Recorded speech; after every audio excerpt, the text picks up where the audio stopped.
It was a dark and stormy night in the small town of Ravenswood. The streets were empty, save for a lone figure standing under the flickering streetlight. He was a tall, imposing man with piercing eyes and a mysterious aura about him. No one knew where he came from, but rumors spread like wildfire about his supposed supernatural abilities. The townsfolk were wary of him, but there was something intriguing about the stranger that drew people in. Some said he was a wizard, while others claimed he was a demon in disguise. One stormy night, a young woman named Emily decided to approach the stranger. She felt an inexplicable connection to him and wanted to know more about his past. As she approached him, he turned around and their eyes locked in a piercing gaze. "Who are you?" Emily asked, her voice barely above a whisper. The stranger smiled, and his eyes seemed to bore into her soul. "I am someone who knows your deepest fears," he replied, his voice low and mysterious. Emily felt a shiver run down her spine,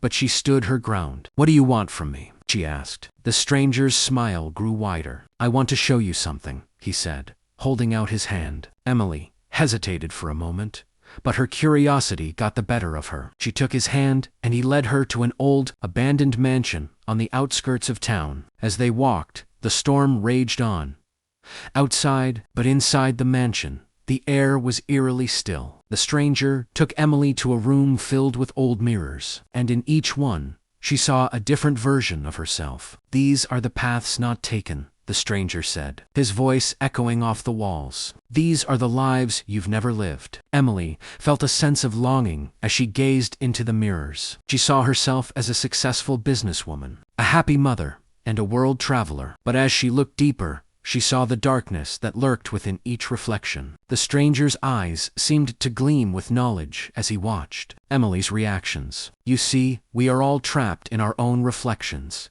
he said. "But I can show you the way out." Emily's heart pounded in her chest as the stranger reached out and touched her forehead. Everything went black. When she came to, she was back in her own bed, the storm having passed, but something was different. She felt changed. As she looked in the mirror, she saw a glimmer of the stranger's eyes staring back at her, and then she knew that she would never be the same again. The stranger was never seen again in Ravenswood, but the legend of his supernatural abilities lived on. Some said he was a demon, while others claimed he was a guardian angel. But one thing was certain: those who encountered him were forever changed. Would you like me to continue the story or try a different one?